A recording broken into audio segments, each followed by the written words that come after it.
Kids who actually ran away from home. Why did you do it? And how far did you get? I left home at 16. I'm 30 now. I'm not doing great, especially financially, but compared to the conditions back then at home, at least I'm safe, and that's huge for me. If I could have done anything differently, I would have gone to see a trauma therapist much sooner. I'm in therapy now, and I think I have better times to look forward to. When I was 16, I packed my bags and left my home. My father would always treat me badly, and after one night, where the police got involved and banned my father from coming home for 10 days, I took the opportunity and left. I went to Child Protective Services, I think that's what it's called in English, and they let me stay at a girl home where I shared a room with girls in similar situations. After a week of staying there, I was taken in by a foster family with whom I lived until I was 18. My parents were informed of where I was after I had already moved in with my foster family, so I don't know if it counts as running away, although they never found out the exact address because of safety measures.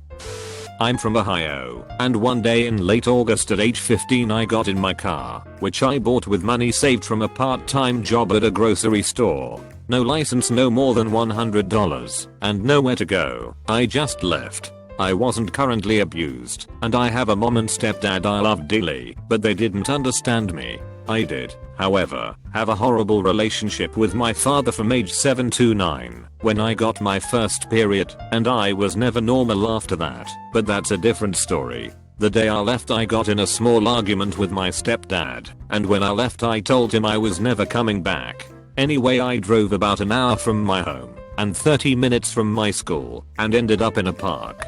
It was a hippie kind of park, sort of attached to Nelson Ledges, a place where I used to do some crazy gigolo thing at the time. The nice old man that ran the park let me camp there in my car. I turned 16 shortly after and got a decent job as a prep cook and made enough money to get an apartment in a not so nice part of town, closer to my school. And you know, with running water, it was above meth lab, so eventually I started getting really sick.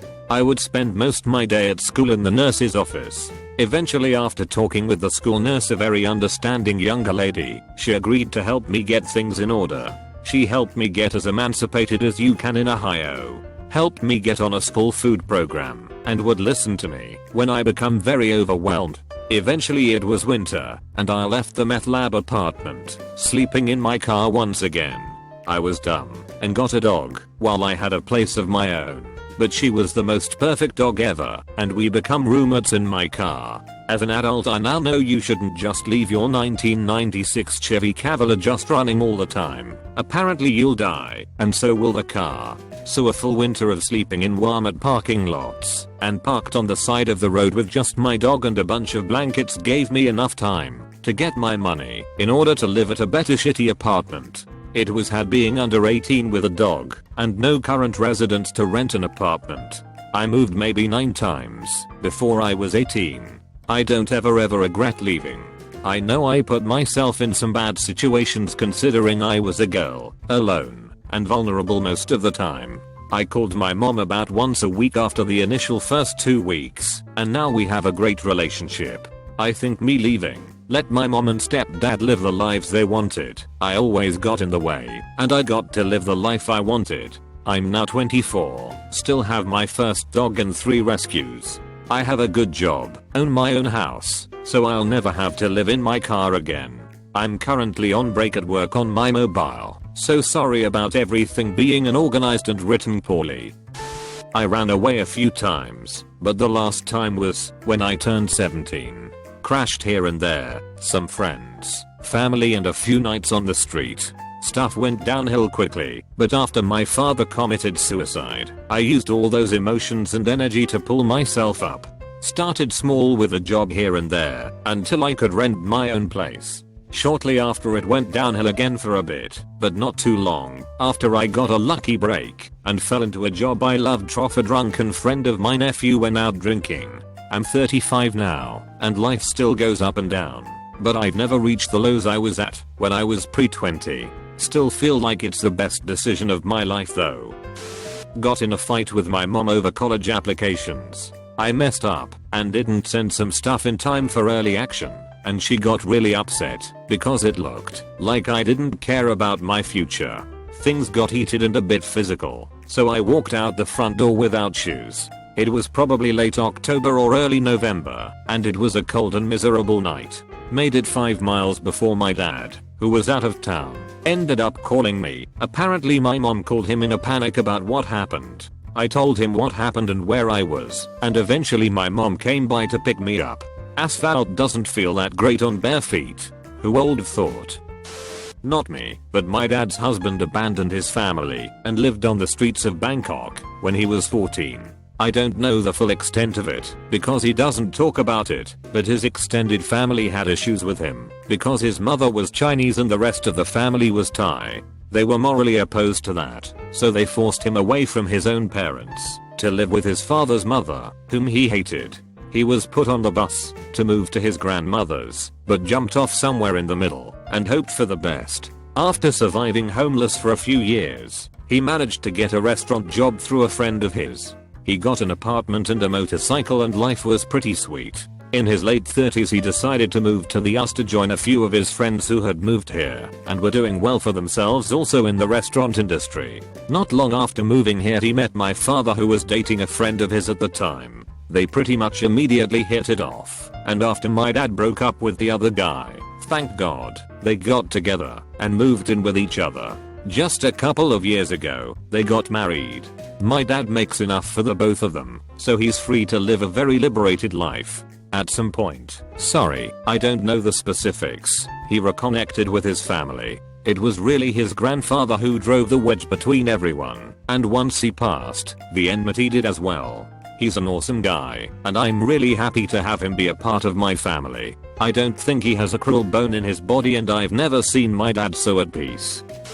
My mom went to prison, my father was already out of the picture, and my stepfather on some subconscious level resented us. If he hadn't taken us, we would have gone back to foster care. A little while later he started dating a new woman and she couldn't comprehend why she had to deal with kids that weren't hers and weren't his.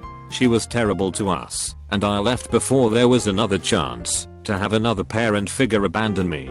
It was probably the best and worst decision I've ever made in my life. Eventually things panned out, and I got my shit together. I had a friend do this at 15. He vanished one day without a trace and the police never found him. I've heard different stories from people about him. Supposedly his parents treated him horrible, and he didn't think the police would help, so he left. Another that he was lured away by some trashy older woman who convinced him she loved him. One story that made some sense was he was gay and scared if his parents found out they'd kill him, so before they found proof he stole some money and hit the road. What really happened, no one knows for sure, but that was almost 25 years ago, and he's made contact with people since vanishing. Supposedly he's okay now, but his parents died before they ever found out what happened. My sister took off at age 16 and moved into a 6-foot X9 trailer that could be towed behind a car at a trailer park about a mile from our house. She got a job at McDonald's, one of the ones that was owned by the corporation, not a franchise, and paid her rent from her job. She kept going to high school for a while, but dropped out. She moved up a bit in the corporation and got her JED along the way, then went to a community college and transferred to a university over the course of a decade while working in full-time jobs. Got her degree and then took more professional jobs. She got laid off and found it harder to get rehired after the dot-com bust in 2001. So she became a real estate agent, then a broker, so she could work for herself. She's done really well and just bought the office building she works out of. She told me a good year is $250K. Never married, no kids, always supported herself. I think my dad came back into her life and paid for some of her tuition in community college and her university, but we were white trash, so it probably wasn't much, and that's all the help she ever had. She never really had problems with running off and dropping out, just worked hard her whole life. I was in 5th grade. I felt stressed out at home by my parents. I just felt tired of everything at home and needed a break. So when I got off the school bus, I decided to play with my friends instead of going home. We played till 7, then everyone left. I didn't feel like going home all of a sudden. Luckily I found a way to improvise. I'd received food in school as part of a school thing, where they gave away food for people who signed up, those who were poorer. I'd also found a skateboard in the grass near the playground. Finally, in the apartment building I used to live in, there was a laundry room all the way downstairs. My plan went into effect at about 9 PM. I ate all my crackers from the food pack. Then I walked around the neighborhood in search of a place to sleep. I tried an old playground, but there were a bunch of black cats nearby, and it was in public, so I got scared that I'd get kidnapped. I considered going to a friend's house, then I remembered that I'm in 5th grade and that their parents would most likely call the police. I kept walking around, but I noticed someone following me. I started running towards an apartment building, so they'd think I was going home. I went all the way downstairs and decided that was a good enough spot to set base. I put down my skateboard, put a soft jacket on it as a pillow, and used my other jacket as a cover. Apart from a few spiders creeping up on me, I slept pretty well. I woke up, and on my way to the school bus, my grandma just walked up to me, grabbed my arm, and took me home. Needless to say, I was scared and freaked out. The police officers got my info, gave me a quick talk, and went home. I was scared because I knew that my whole family would ask me questions, and they did. They asked me why I did it, and I answered by telling them that I stayed out late to play with my friends, and I was scared to come home because I was late. I've done many odd childish things and my mom keeps telling my relatives about it. I'm mostly shy around them now. I left this question open on a tab and struggled. Should I answer? I have now. I started actively leaving when I was 11. Most of my life my mother made excuses to put me elsewhere, as long as no one asked questions. I suppose it was her best effort to protect me. There was so much pain at home. I curled up in the woods, and I walked the streets. I trusted strangers and family, and was sheltered over the years. Despite committing no crime, I was part of the juvenile justice system. I was given away sometimes to places that weren't much better than my parents' home. I never wanted to go back. I ran from some of those places too. I was only 15 when I threw myself into the arms of someone who was almost 4 years older than I was, while living here and there. At 16 I was married, and at 17 I was a mother. I was a lousy mother, but I tried. They all still speak to me, and my door is always open. I'm lucky to know my grandchildren. I'm 55 now, and I started leaving at 11. My heart swells when I read some of these posts. Kids should have a safe home. All kids. All people. I might be in the forever fucked up category, but I try to be better. I'm lucky to have children who are much better people than I am, and who have allowed me to be part of their lives. All 3 have children themselves, and my grandchildren are an active part of my life. My dad didn't exactly run away, but was abandoned by his father, and his mother was mentally ill. He was on his own at 11. His half brother eventually gave him a room and a job, and occasionally his mother would be out of the asylum and take care of him, and then back in again.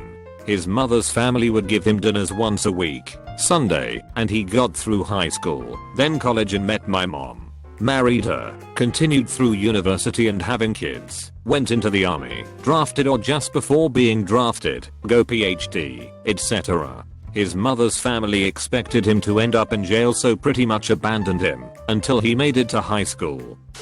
I was about 9 when I ran away because I got tired of my parents fighting, so I decided to run away. I ran away at least 10 miles away, and people were just staring at me the whole time. I saw cops were driving in the streets, so I ran behind a store, and then I got scared, so I went back. There were cops at my house and my family was there, all sad.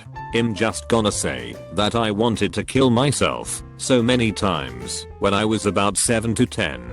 Since dad always got drunk and mom got very mad, and it happened every day. At one point I attacked my dad with a pan. I was just smacking him with the pan.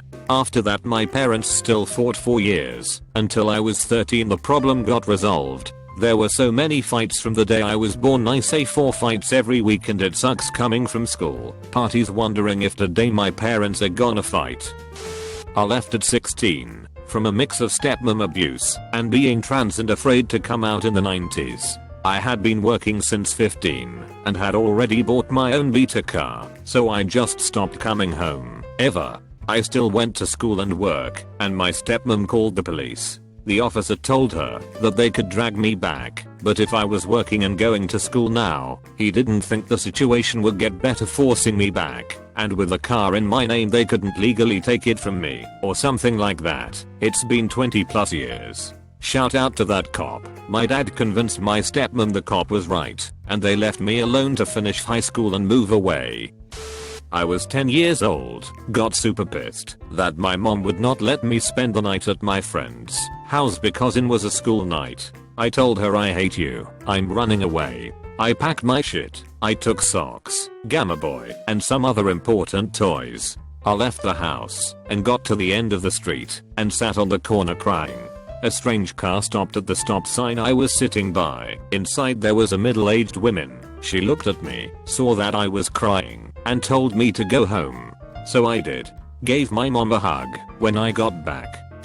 I wasn't abused or anything. I just didn't enjoy getting in trouble and didn't like my family. Sometimes I would think about it, but all I ever did was stand right outside my gate before coming back in. Then when I was 12 I read the Warrior Cat books. I thought I was the human version of that, and I was supposed to live in the wild with a tribe of other people. I was on holidays, and whenever my parents left me alone, I'd walk at most 2 feet into the bush before thinking that maybe the neighbors are watching me confused, so I pretended that I lost my ball in the bush. The most I walked in the forest was about 1 meter before returning back to my house. Later that year, I thought me and all my friends were secretly going to become dragons and save the world by embarking on a quest. I prepared it all, like how we were going to need food and stuff. So one time I came to school with 10 sandwiches in my lunchbox and my friends were confused. I was too shy to convince any of them to do anything with me. Thank goodness. Yeah, come to think of it, I was kind of crazy at age 12. If you're thinking about it, don't run away for dumb reasons like these. There are no tribes in the east coast of Australia, and you're not going to be a dragon.